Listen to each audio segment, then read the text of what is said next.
دماغ خراب ہے. جن سے میرا رب ناراض ہوتا ہے نا تو ان کی عقل چلی جاتی.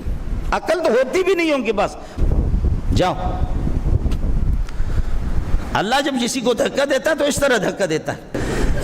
تبلیغی کی پگڑی سے تجھے نفرت ہے, مولا کی پگڑی سے تجھے نفرت ہے, مولوی کی قمیص سے تجھے نفرت ہے, اور تو اپنے اس ٹائی سے عیسائی والے پیار کرتا ہے, اپنے اس شرٹ سے پیار کرتا ہے, وہ جو پتلون ہے اس سے تو پیار کرتا ہے, کھڑے ہو کر کے تو پیشاب کرتا ہے, کھڑے ہو کر کے اللہ آپ کا بھلا کریے کہ بٹن کھول کر کے تو پیشاب کرتا ہے.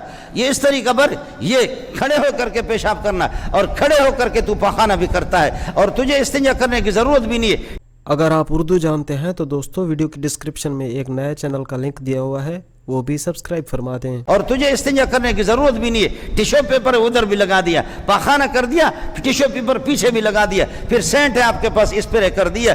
کئی دن کے دن نماز تو آپ پر فرض بھی نہیں ہے, زکوٰۃ آپ پر لازم, نماز فرض نہیں ہے, وضو آپ پر کوئی واجب نہیں ہے, لہذا کئی دن بغیر اللہ کا بھلا کے وضو کے, بغیر استنجا کے پاخانہ کر دیا, ٹیشو پیپر لگا دیا. واہ انگریز زندہ باد, واہ انگریز زندہ باد, واہ انگریز زندہ باد. میرا نبی فرماتے ہیں الطہور شطر الایمان, طہارت, نظافت, صفائی گندگی سے شیطان کو پیار ہے. میرا رب ان اللہ طیب, اللہ پاکیزہ ہے, پاکیزگی کو اللہ پسند کرتا ہے. سینٹ سے کب تک تو اپنے ٹٹی کو چھپائے گا؟ سینٹ لگا کر اسپرے کر کے کب تک تو یہ ہے کہ ٹیشو پیپر سے کب تک یہ ہے کہ لعنتوں کا مستحق بنے گا؟ بات بالکل واضح سی ہے.